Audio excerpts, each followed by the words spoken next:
یہ بتایا ہے کہ اس کی یہ دوسری مہم کیسی مہم تھی۔ اس کے بعد ارشاد فرمایا کہ اور جو کچھ ذوالقرنین کے پاس تھا اسے ہم خوب جانتے تھے۔ کیا مطلب ہے اس کا؟ میں نے اس کی وضاحت کی ہے۔ یہ اسی طرح کا جملہ ہے جیسے سورہ انبیاء کی آیت 51 میں ابراہیم علیہ السلام کے بارے میں فرمایا ہے کہ وَلَقَدْ آتَيْنَا إِبْرَاهِيمَ رُشْدَهُ مِنْ قَبْلُ وَكُنَّا بِهِ عَالِمِينَ۔ مطلب یہ ہے کہ ذوالقرنین کو یہ سرفرازی یوں ہی حاصل نہیں ہو گئی، بلکہ وہ اس کی اہلیت رکھتا تھا۔ دنیا میں اللہ تعالیٰ کا عمومی قانون یہی ہے، وہ کسی کو کچھ دیتا ہے تو جو کچھ دیتا ہے اس میں اور فرد کی صلاحیتوں میں ایک نوعیت کا توازن ہوتا ہے، ایک ہم آہنگی ہوتی ہے۔ وہ صلاحیتیں جب عمل کی دنیا سے متعلق ہوتی ہیں تو اس سے کچھ نتائج نکلنا شروع ہو جاتے ہیں۔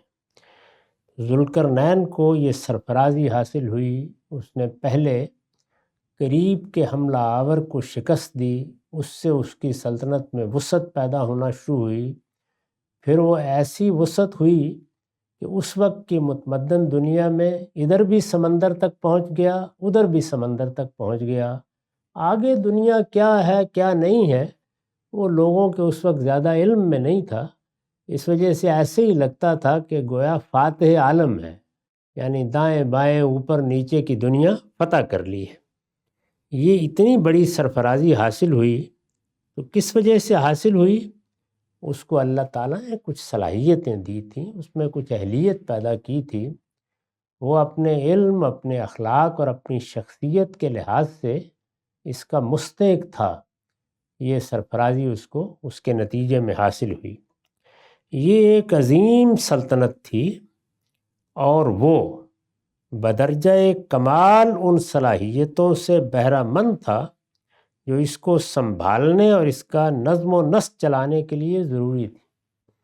انسان کو جب اللہ تعالیٰ نے زمین پر پیدا کیا ہے تو 2 پاؤں دیے ہیں جن سے وہ چل سکتا ہے، اور ان 2 پاؤں سے چل کر بھی انسانوں نے بڑے لمبے سفر کیے ہیں۔ ایک زمانے کی تاریخ پڑھنے سے معلوم ہوتا ہے کہ ہزاروں میل کا سفر لوگ انہی 2 پاؤں پر چل کے کر لیتے تھے۔ پھر کچھ سواریاں اللہ تعالیٰ نے دے دیں، یعنی جانور جن کو سدھا لیا گیا۔ اونٹ اس طرح قبضے میں آ گئے کہ وہ بھی انسان کو ایک بار کی طرح اٹھائیں اور یہاں سے وہاں لے جائیں، اس کا سامان بھی وہ اٹھا لیتے تھے۔ اسی طرح گھوڑے، گدھے، بیلوں کو بھی اسی مقصد کے لیے استعمال کیا گیا۔ تو اس طرح انسان دور دراز کے سفر بھی کر لیتا تھا، اور اس میں یہ جانور بھی اس کے مددگار ہو جاتے تھے، یہ سواری کے جانور کہے جاتے تھے۔ تاہم یہ جتنے کچھ بھی ذرائع تھے ان کے لحاظ ہی سے سلطنتیں بھی قابو میں رکھی جا سکتی تھیں، یعنی آپ کو کتنی دیر میں کہاں کی اطلاع پہنچے گی، کتنے علاقے سے آپ متعلق ہو سکتے ہیں، یہ سواریاں یا انسان پیدل چلتے ہوئے کس طرح ایک جگہ کا ربط دوسری جگہ سے قائم کر سکتا ہے۔ سلطنت قائم کرنے کے بعد چھوڑی تو نہیں جاتی، اس کا نظم چلایا جاتا ہے، تو فتوحات کا دائرہ آپ سے آپ محدود ہو جاتا تھا۔ موجودہ زمانے میں کیونکہ اللہ تعالیٰ نے ایسے اسباب فراہم کر دیے ہیں کہ اب وہی سفر جو پہلے برسوں میں ہوتے تھے وہ اب گھنٹوں میں ہونے لگ گئے ہیں، تو اس وجہ سے اب سلطنتوں کی وسعت کا تصور بھی بڑا تبدیل ہو گیا ہے۔ اس زمانے کے لحاظ سے ایک بڑی سلطنت قائم ہو گئی۔ اللہ تعالیٰ نے جو صلاحیتیں اس کو دی تھیں ان کے لحاظ سے وہ اس کا نظم چلانے لگا۔ اس کے ساتھ یعنی جب سلطنت ملتی ہے تو ایک چیز تو یہ ہے کہ کیا سلطنت کا نظم قائم کرنے کی صلاحیت ہے؟ سلطنت کا نظم قائم کرنے کی صلاحیت ضروری نہیں ہے کہ ہر اس شخص میں ہو جو ہمارے خیال میں بڑا نیک ہے، بڑا صالح ہے، بہت متقی اور پرہیزگار ہے۔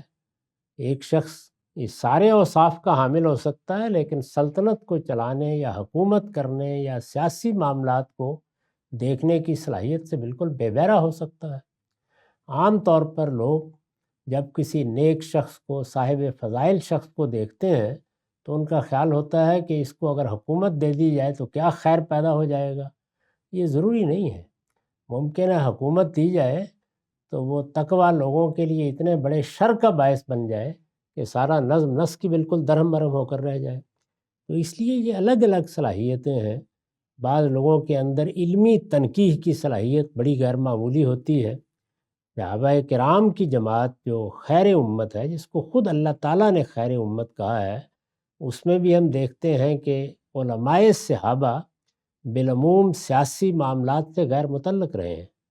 سیدنا عبداللہ بن مسعود کو دیکھ لیجئے، سیدنا عبداللہ بن عمر کو دیکھ لیں، اسی طرح سے عبداللہ بن عباس رضی اللہ عنہ، ان کو کچھ اگر ذمہ داری دی بھی گئی تو خود سیدنا علی نے جو تنقید ان پر کی ہے، اور وہ ان کے خطوط میں ہم دیکھ سکتے ہیں، اس سے اندازہ ہو جاتا ہے کہ علمی صلاحیت بالکل الگ چیز ہے، اور نظم ریاست کو چلانے یا نظم حکومت کو چلانے کی صلاحیت بالکل الگ چیز ہے۔ اس کے لیے اور طرح کی شخصیتیں چاہیے ہوتی ہیں، جیسے ہماری تاریخ میں، ابتدائی تاریخ میں معاویہ رضی اللہ عنہ اس کی بے پناہ صلاحیت رکھنے والے لوگوں میں سے ہیں۔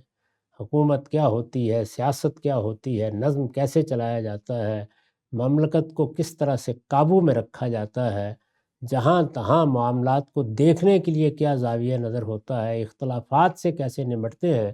چنانچہ 20 سال کی حکومت ہے اور معلوم ہوتا ہے کہ امن و امان بالکل آخری درجے میں قائم ہو گیا ہے اور خوشحالی بھی ہے۔ تو یہ صلاحیت سے ہوتا ہے کسی انسان کی۔ اس کے بارے میں بھی قرآن مجید یہ کہہ رہا ہے کہ ذوالقرنین کو ہم نے ان صلاحیتوں سے بہرہ مند کیا تھا جو سلطنتوں کا نظم سنبھالنے اور اس کو چلانے کے لیے ضروری ہے۔ اس کے ساتھ یعنی ایک تو ہے نا کہ سلطنت کا نظم چلانے کی صلاحیت، حکومت کرنے کی صلاحیت، اس کے ساتھ وہ ان اخلاقی اوصاف سے بھی پوری طرح متصف تھا جو خدا ترس بادشاہوں میں ہونے چاہیے۔ یعنی پہلی ضرورت کیا ہے؟ حکومت کو چلانے کی اہلیت، اور اس کے بعد اگر وہ حکومت اعلیٰ اخلاقی اوصاف کے ساتھ چلائی جا رہی ہے اور انسان کی شخصیت میں یا بادشاہ کی شخصیت میں ان اوصاف کا ظہور ہو رہا ہے جو اللہ کے ساتھ غیر معمولی تعلق سے خود اپنے اخلاقی شعور کے بہترین مطالعے سے پیدا ہوتے ہیں، تو کیا کہنے ہیں، پھر سونے پر سہاگا ہے۔ تو یہ بتایا جا رہا ہے کہ وہ اخلاقی اوصاف سے بھی پوری طرح متصف تھا جو خدا ترس بادشاہوں میں ہونے چاہیے، اور ہم اس کی ان تمام صلاحیتوں اور تمام اوصاف حمیدہ سے واقف تھے۔ یہ کہا ہے اللہ تعالیٰ نے، اسے ہم خوب جانتے تھے۔ یعنی ہم نے یہ سلطنت ذوالقرنین کو ایسے ہی نہیں دے دی تھی، وہ اس کا اہل تھا اس لیے دی تھی۔ بالعموم اللہ تعالیٰ کے فیصلے اسی طرح ہوتے ہیں۔ جو لوگ سلطنتیں قائم کرتے رہے ہیں ان سب کے حالات کا اگر آپ مطالعہ کریں تو وہ بڑے بے پناہ لوگ ہوتے ہیں، ان کے اندر بڑی غیر معمولی قائدانہ صلاحیتیں ہوتی ہیں۔ بعد میں ظاہر ہے کہ پھر سلطنت اولاد کے سپرد ہو جاتی ہے۔ اس میں ایسا بھی ہوتا ہے کہ بہت باصلاحیت لوگ آگے بڑھ کے ذمہ داری سنبھالیں، اور ایسا بھی ہوتا ہے کہ بالکل ناکارہ لوگ پیدا ہو جائیں۔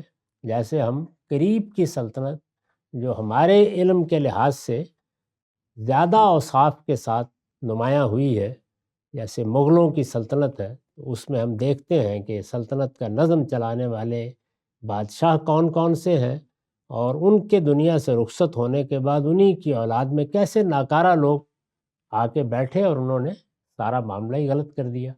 تو یہ اس کے بعد تو ہو جاتا ہے، اس لیے کہ پھر آگے کیا ہونا ہے۔ یعنی ایک شخص اٹھا ہے، اس کے پاس صلاحیتیں تھیں، قوت تھی، علم تھا، اخلاق تھا، اس نے آگے بڑھ کر ایک نظم قائم کر دیا، ایک علاقہ فتح کر لیا۔ اب آگے کیا ہونا ہے؟ یعنی ہر آدمی پھر اسی طریقے سے آئے، ایسے ہی فتح کرے۔ تو پھر لوگوں نے امن کے لیے یہ طریقہ اختیار کیا کہ اولاد کے پاس میراث میں منتقل ہوتی رہے، ان کی تربیت کی جائے، ان کو اچھا ماحول فراہم کیا جائے، ان کو فنون سکھائے جائیں تاکہ وہ نظم کو چلاتے رہیں۔ تاہم اس میں کبھی کامیابی ہوتی ہے، کبھی ناکامی ہو جاتی ہے۔ تو یہ پوری بات اللہ تعالیٰ نے اس چھوٹے سے جملے میں بیان کر دی ہے۔ وَقَدْ أَحَطْنَا بِمَا لَدَيْهِ خُبْرًا، اور جو کچھ ذوالقرنین کے پاس تھا، یعنی جو صلاحیت اس کے پاس تھی، جو اوصاف اس کی شخصیت میں تھے، اسے ہم خوب جانتے تھے، یعنی ہم نے اپنے علم کی بنیاد پر ایسا کیا۔ اس کی مثال میں نے نقل کیا ہے ابراہیم علیہ السلام کے بارے میں اللہ تعالیٰ کا ایک قول، اس میں بھی یہی ہے آخر میں کہ ہم نے ابراہیم کو یہ صلاحیت دی وَكُنَّا بِهِ عَالِمِينَ، اور ہم خوب واقف تھے کہ جس کو ہم یہ سب دے رہے ہیں وہ فی الواقع اب ان چیزوں کا اہل ہو جائے گا جو ہم اس کے صلے میں اسے عطا فرمائیں گے۔ تو ہر جگہ یہی ہوتا ہے۔ انبیاء علیہم السلام کے بارے میں بھی جب یہ سوال کیا گیا ہے کہ ہماری طرح گوشت پوست کے انسان کھاتے پیتے اپنی ضروریات پوری کرتے، اللہ تعالیٰ کیسے فیصلہ کر لیتے ہیں کہ فلاں کو مجھے پیغمبر بنانا ہے؟ تو اس کا جواب یہ دیا ہے کہ اللہ عالم حیث یجعل رسالتہ، ایسے الٹپ نہیں ہوتا، یہ اللہ خوب جانتا ہے کہ کس کے سر پر یہ تاج رکھنا ہے۔ تو اس میں بتایا گیا ہے کہ یہ سب معاملات ایک ایسے میرٹ پر ہو رہے ہوتے ہیں جس کو ہو سکتا ہے تم لوگوں کو سمجھنے میں غلطی لگے، لیکن اللہ کے ہاں وہ چیزیں طے ہیں اور اس کے لحاظ سے وہ فیصلے کرتا ہے۔ یہ دوسری مہم یہاں پائے تکمیل کو پہنچی۔ فرمایا کہ ثم اتبع سببا، پھر اس نے ایک اور مہم کا سامان کیا۔ یہ اب تیسری مہم ہے، میں نے لکھا ہے یہ تیسری مہم کا ذکر ہے۔ اس میں ذوالقرنین کو کسی مزاحمت کا سامنا نہیں کرنا پڑا، یعنی ایک تو وہ مہمات تھیں کہ جس میں آگے کچھ جنگیں کرنا پڑی ہیں، لوگوں کو مغلوب کرنا پڑا ہے، کوئی حکومتیں پہلے سے خواہ وہ قبائلی سطح کی ہوں قائم تھیں، ان کی طرف سے مزاحمت ہوئی ہے۔ تو جب مزاحمت ہوئی ہے تو وہ واقعات بن گئے ہیں، وہ تاریخ میں بھی پھر نقل ہوتے ہیں۔ اس مہم میں اس طرح کی کوئی مزاحمت پیش نہیں آئی۔ یہ تیسری مہم کا ذکر ہے، اس میں ذوالقرنین کو کسی مزاحمت کا سامنا نہیں کرنا پڑا۔ غالباً اسی بنا پر مورخین اس کا ذکر نہیں کرتے۔ پہلی دونوں مہمات میں بہت سے واقعات پیش آئے ہیں، چنانچہ ہم بادشاہوں کے جب تسک پڑھتے ہیں یا ان کی اپنی لکھی ہوئی سوانح، ان کے روزنامچے جیسے مغل بادشاہوں نے لکھے ہیں، تسک جہانگیری کو آپ پڑھیے، اسی طرح سے تسک بابری، مغل بادشاہوں کا عام طریقہ یہ تھا کہ وہ روزنامچہ لکھتے تھے، وہ بڑی تاریخ کی ایک مستند دستاویز بن جاتی ہے۔ یہ صاف معلوم ہوتا ہے کہ اس میں بہت سے سفر ہیں، بہت سے معاملات ہیں جو پیش تو آئے ہیں اور کیے گئے ہیں، لیکن اگر وہ خود اس کا روزنامچہ نہ لکھتے تو وہ مورخ کے لیے کوئی قابل اعتنا نہیں تھے۔ جب آدمی خود روزانہ کی روداد یا ڈائری لکھ رہا ہوتا ہے تو اپنی زندگی میں بھی دیکھ لیجئے، اگر روزانہ کے واقعات لکھیں تو خود بھی کبھی اس کو اٹھا کر پڑھیں تو حیرت ہوتی ہے کہ اچھا یہ بھی ہوا تھا۔ لیکن بڑے بڑے واقعات جن میں کوئی ایسے معاملات پیش آئیں جو قابل ذکر ہو جائیں، وہ پھر انسان کے حافظے میں بھی اسی طرح ثبت رہتے ہیں، تو اس طرح کی چیزیں مورخین بھی اٹھا لیتے ہیں۔ یہ میں نے اس سوال کا جواب دیا ہے کہ تیسری مہم کا ذکر کیوں نہیں ملتا، اس میں کوئی مزاحمت پیش نہیں آئی، اس میں کوئی جنگ نہیں ہوئی، کوئی اس طرح کا بڑا معاملہ نہیں ہوا۔ یہ تیسری مہم کا ذکر ہے، اس میں ذوالقرنین کو کسی مزاحمت کا سامنا نہیں کرنا پڑا۔ غالباً اسی بنا پر مورخین اس کا کوئی ذکر نہیں کرتے، تاہم اتنا بتاتے ہیں، یعنی مورخین بھی اتنا بتاتے ہیں کہ بابل کی فتح کے بعد وہ شمال مشرق کی سمت ایک سفر پر روانہ ہوا تھا، یعنی سفر کا ذکر کرتے ہیں۔ اب وہ مہم ان کے نزدیک اس وقت بنے گی جب وہاں پر بھی کوئی مقابلہ پیش آ گیا ہو۔ اس طرح کی کوئی چیز نہیں آئی تو بس ایک سفر کا ذکر ہو گیا کہ اس نے شمال مشرق کی طرف بھی سفر کیا تھا۔ یہ وہی تیسری مہم ہے۔ اس سے اندازہ کیا جا سکتا ہے کہ اس کی منزل غالباً بحر خزر، یہ کیسپین سی ہے، اس کی منزل غالباً بحر خزر کے مشرق میں ترکستان کی جانب رہی ہوگی۔ یہ اندازہ ہوتا ہے کہ شمال مشرق کی طرف جب یہ کیا ہے تو اس کا رخ بحر خزر کی طرف ہوگا۔ یہ علاقہ اب بہت جانا پہچانا ہے، اب لوگ نقشوں سے واقف ہیں، ان علاقوں سے واقف ہیں، ان کے ناموں سے واقف ہیں، لیکن قدیم زمانے میں جو متمدن علاقے تھے وہ وہی تھے جس میں اس کی سلطنت قائم ہو گئی، یا پھر اس کے ساتھ مصر کا علاقہ تھا یا اس سے آگے کا۔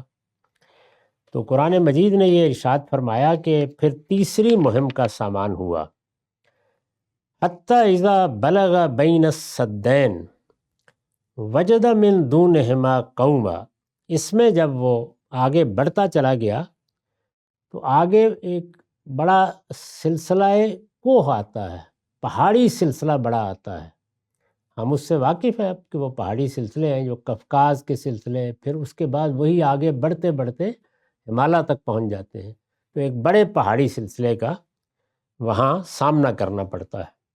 اس نے پھر ایک اور مہم کا سامان کیا، یہاں تک کہ جب دو پہاڑوں کے درمیان ایک درے تک پہنچا، یعنی دو پہاڑ تھے، ان پہاڑوں کے درمیان گزرگاہ تھی، جیسے مختلف درے بنے ہوتے ہیں۔ ہمارے ہاں بھی سرحد پر جو پہاڑی سلسلہ ہے اس میں جیسے درہ بولان، درہ خیبر، تو وہ بڑے بڑے راستے درمیان میں بنے ہوتے ہیں۔ اس پر میں نے لکھا ہے کہ دو پہاڑی درے کون سے ہو سکتے ہیں۔ آگے ذکر ہوا ہے کہ ان دونوں پہاڑوں کے اس طرف، یعنی پھر آگے قرآن نے بتایا ہے کہ یہ اس جگہ پہنچ گیا جس کے دوسری جانب، پہاڑی سلسلے کے دوسری جانب یاجوج و ماجوج کا علاقہ تھا۔ آگے ذکر ہوا ہے کہ ان دونوں پہاڑوں کے اس طرف یاجوج و ماجوج کا علاقہ تھا، اس لیے لا محالہ ان سے مراد وہ پہاڑی سلسلے ہی ہو سکتے ہیں جو بحر خزر اور بحر اسود کے درمیان واقع ہیں، یعنی کیسپین سی اور بلیک سی، ان کے درمیان جو علاقے ہیں یہی اصل میں قدیم وطن ہے یاجوج و ماجوج کا۔ تو یہ صاف معلوم ہوتا ہے کہ اس علاقے تک یہ پہنچ گیا، اور جب اس علاقے تک پہنچ گیا تو آگے کیا ہوا؟ جب دو پہاڑوں کے درمیان ایک درے تک پہنچا تو ان کے اس طرف، یعنی یہ پہاڑ ہیں، ان میں درے ہیں، اس کے پار یاجوج ماجوج کا علاقہ ہے جیسے کہ آگے معلوم ہوگا، اور اس طرف، تو ان کے اس طرف اس کو ایسے لوگ ملے، یعنی ایران کی طرف، نیچے کی طرف ایسے لوگ ملے جو کوئی بات سمجھ نہیں پاتے تھے، یعنی بالکل ہی بدو، بالکل جنگلی، تمدن سے کوئی سرے سے واسطہ ہی نہیں ہے۔ یہ ہم جانتے ہیں کہ اس طرح کے قبائل کی بہت سی قسمیں رہی ہیں، وہ اب بھی دنیا میں دور دراز علاقوں میں مل جاتے ہیں، اور ان میں بھی ایک تدریج ہے، یعنی وہ لوگ جو شہروں میں آباد ہیں، انہوں نے گھر بنائے ہیں، عمارتیں بنائی ہیں قدیم میں، انہوں نے شہر آباد کیے ہیں، یا قدیم زمانے میں چھوٹی بستیاں آباد کی ہیں۔ کچھ لوگ ہیں جو قبائلی تمدن میں رہتے ہیں، اس طرح کے شہر تو نہیں ہیں لیکن بہرحال کچھ نہ کچھ استقرار ہے۔ اس کے آگے پھر وہ خانہ بدوش لوگ ہیں، خیمے اٹھائے، یہاں لگائے، یہاں سے اٹھے اور کسی اور جگہ چلے گئے۔ اس سے بھی پیچھے بعض جنگلوں میں رہنے والے، یعنی رات کے وقت جنگل کے میں، دریا کے کنارے یا کسی پہاڑ کے اوپر یا کسی غار میں پناہ لے لی، وہ بھی نہیں ہے، کسی درخت پر چڑھ کر بیٹھ گئے۔ تو یہ سب چیزیں اب بھی دنیا میں دیکھی جا سکتی ہیں۔ ان لوگوں کے بارے میں بھی قرآن مجید نے یہ بتایا ہے کہ اس طرح کی صورتحال تھی، یعنی متمدن دنیا کے بالکل کناروں تک وہ پہنچ گیا اس زمانے میں، جہاں جہاں تک انسان آباد تھے۔ حتی اذا بلغ بین السدین وجد من دونہما قوما لا یکادون یفقہون قولا۔ تو عام طور پر جو ذرا زیادہ قریب کے لوگ ہوتے تھے، خواہ وہ قبائلی علاقوں کے ہوں، ان کا آنا جانا رہتا تھا۔ جیسے ہم عربوں کے بارے میں دیکھتے ہیں کہ اگرچہ وہ قبائلی علاقے کے رہنے والے تھے اور اس علاقے میں کبھی اس طرح کا تمدن فروغ نہیں پا سکا جس طرح کا مثال کے طور پر ایران میں تھا یا روم میں تھا، لیکن یہ لوگ جاتے تھے اور ان میں ان کی زبان سمجھنے، ان سے کچھ بات کر لینے کی صلاحیت بھی پیدا ہو جاتی تھی۔ سفر کیا ہے، قافلہ لے کر گئے ہیں، کوئی سامان سفر ہے پاس، بیچنا ہے، سوداگری کر رہے ہیں، تو اس سے بھی زبانوں کا اور بات چیت کا علم ہو جاتا تھا، اور اس کے نتیجے میں دائیں بائیں، یعنی جانے والوں میں بھی آنے والوں میں بھی کچھ صلاحیت بھی پیدا ہو جاتی تھی۔ لیکن یہاں کچھ نہیں تھا، یعنی بالکل جنگلی، کوئی بات سمجھانا بھی بہت مشکل، لا یکادون یفقہون قولا۔ اب قرآن نے کیا کیا؟ دیکھیے، سوال کیا گیا ذوالقرنین کے بارے میں، میں نے عرض کیا تھا کہ قرآن مجید کبھی سوال کا جواب نہیں دیتا اگر وہ اس نے جو انذار کرنا ہے یا جو اپنا مدعا بیان کرنا ہے یا جو حقائق اس نے پہنچانے ہیں ان سے اس کا کوئی تعلق نہ پیدا ہو جائے۔ تاریخ کی کتاب تو نہیں ہے، نہ وہ اس طرح کی چیزوں کو زیر بحث لاتا ہے۔ تو یہاں ذوالقرنین کا واقعہ سنانے کے لیے اللہ تعالیٰ کیوں آمادہ ہو گئے، یا یہ بات پوچھ لیا اہل کتاب نے؟ ان کے لیے ایک بڑا سوال تھا، اس لیے کہ ان کے ہاں تو جو پہلی مرتبہ عذاب کا تازیانہ برسا ہے اس سے نجات ہی اس کی وجہ سے ہوئی تھی، وہ محکومی اور غلامی سے نکلے اس کی وجہ سے تھے۔ سورہ بنی اسرائیل میں جو ان کی تاریخ کے 2 بڑے حادثوں کا ذکر ہوا ہے جو انہیں پیش آئیں گے، ان میں پہلے حادثے سے اگر نکالا تو اس نے نکالا، تو بائبل میں تو آپ پڑھیے تو معلوم ہوتا ہے کہ ایک نجات دہندے کی صورتحال ہے۔ انہوں نے پوچھ لیا سوال، جاننا چاہتے تھے قرآن نے کیوں سنایا؟ اس لیے کہ قرآن مجید قیامت سے متعلق جو انذار کرتا ہے، بتاتا ہے نا کہ ایک دن ایسا آنے والا ہے جس میں یہ کائنات ختم ہو جائے گی، اس کی جگہ اسی کے سامان تعمیر سے ایک نئی کائنات وجود میں آئے گی، ہم اسی زمین و آسمان کو اٹھائیں گے اور ایک نئی دنیا میں تبدیل کر دیں گے۔ تو اس سے پہلے کچھ آثار نمودار ہوں گے۔ یہ آثار ہیں جن کی ایک تصویر ہمارے سامنے اس مکالمے میں آتی ہے جو جبریل نے رسول اللہ کے ساتھ کیا ہے۔ تو وہاں بھی دیکھیے کہ یہ پوچھا اس نے کہ ایمان کیا ہے، پھر یہ پوچھا اسلام کیا ہے، پھر یہ پوچھا کہ احسان کیا ہے، تو رسول اللہ نے اس کا جواب دیا ہے۔ صاف معلوم ہوتا ہے جیسے کہ بعد میں خود نبی صلی اللہ علیہ وسلم نے فرمایا بھی کہ یہ جبریل آئے تھے یعلمکم دینکم، یہ تمہارے دین کی تعلیم چاہتے تھے کہ تمہیں دی جائے، یعنی ایسے سوالات کیے جائیں جو تم نے نہیں کیے کبھی، وہ سوال اللہ تعالیٰ کی طرف سے یہ کریں، میں اس کا جواب دوں اور اس طرح تمہیں علم حاصل ہو۔ تو اس کے آخر میں جبریل نے یہ پوچھا تھا کہ قیامت کب آئے گی؟ تو اس کے جواب میں رسول اللہ نے فرمایا کہ اس معاملے میں میرے اور تمہارے علم میں کوئی فرق نہیں ہے، نہ مجھے ہے نہ تمہیں ہے، البتہ میں کچھ اس کے آثار جانتا ہوں، یعنی قیامت سے پہلے جو چیزیں ہوں گی اور جو اس کی علامت بن جائیں گی وہ میں جانتا ہوں۔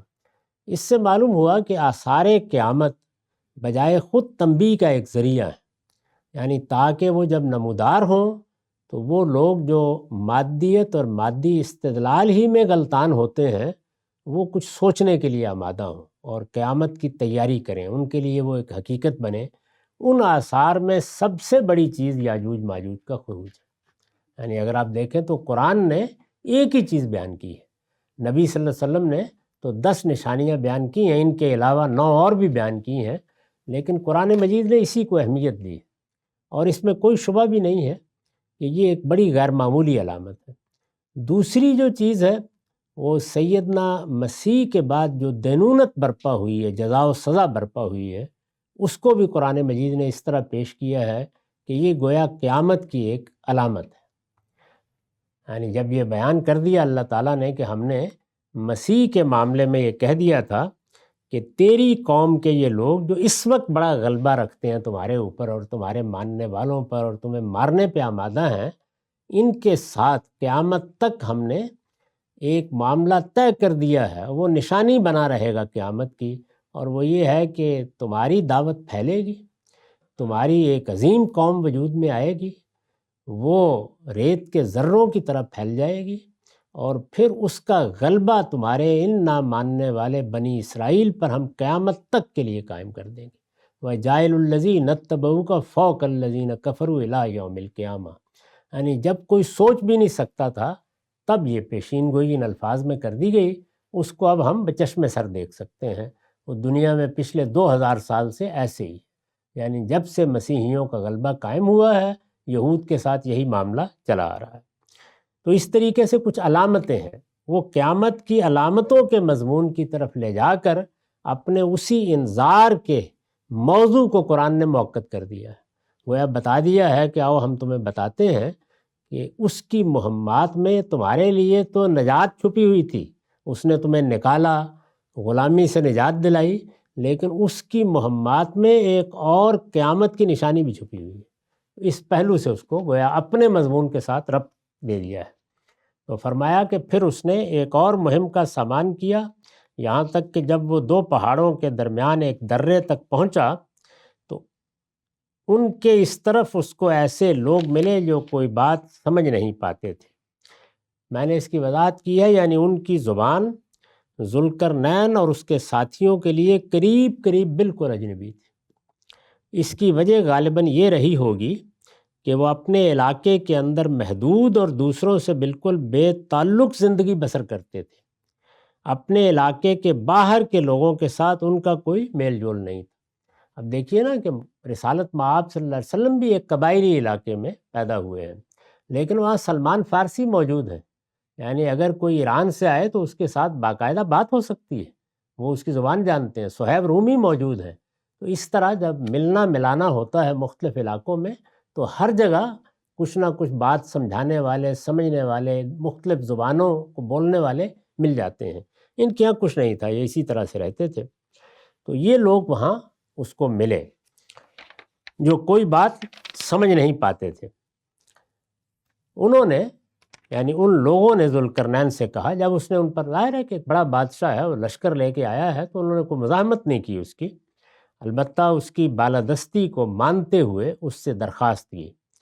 قالوا یا ذوالقرنین ان یاجوج و ماجوج مفسدون فی الارض وہل نجعل لک خرجا علی ان تجعل بیننا و بینہم سدا۔ انہوں نے درخواست کی کہ اے ذوالقرنین، یاجوج اور ماجوج ادھر سے آتے ہیں اور اس سرزمین میں فساد پھیلا کر چلے جاتے ہیں، تو کیا یہ ہو سکتا ہے کہ ہم آپ کے لیے محصول کا بندوبست کریں اور آپ ہمارے اور ان کے درمیان کوئی روک بنا دیں؟ یعنی یہ درے ہیں، یہاں سے وہ آتے ہیں، حملہ آور ہوتے ہیں اور ہم غریبوں کو مار کے چلے جاتے ہیں اور ہمارا مال بھی لوٹ لے جاتے ہیں، تو کیا یہ ہو سکتا ہے کہ ہم آپ کو دینے کے لیے تیار ہیں، آپ ہمارے اوپر کوئی ٹیکس لگا دیں تو ہم مال فراہم کر دیں گے، لیکن آپ کے پاس وہ سر و سامان اور سب چیزیں موجود ہیں، تو یہاں کوئی روک بن سکتی ہے جس سے ان دروں سے ان کا آنا رک جائے۔ یہ درخواست انہوں نے کی۔ پھر اس کے بعد کیا ہوا اور ذوالقرنین نے اس کو کس طرح تعمیر کیا، وہ دیوار کہاں ہے، ان موضوعات پر ہم اگلی نشست میں گفتگو کریں گے۔ اقول قولی ھذا واستغفر اللہ لی ولکم ولسائر المسلمین۔